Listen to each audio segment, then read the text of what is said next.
ఎవ్వరు నిన్ను అడగలేదుగా తిన్నావా అంటూ, ఏ ఒక్కరు కూడా చూడలేదుగా మాడిన నీ కడుపు.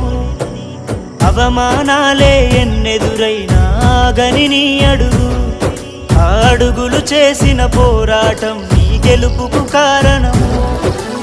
ఒక్కడితోనే మొదలయ్యింది పల్లవి ప్రస్థానం, వందల వేల గుండెల్లోన ప్రశాంతుని స్థానం.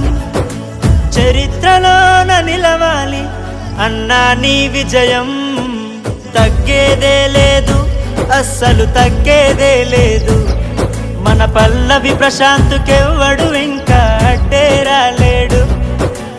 ఆగేదే లేదు అస్సలు ఆగేదే లేదు. సావైనా బతుకైనా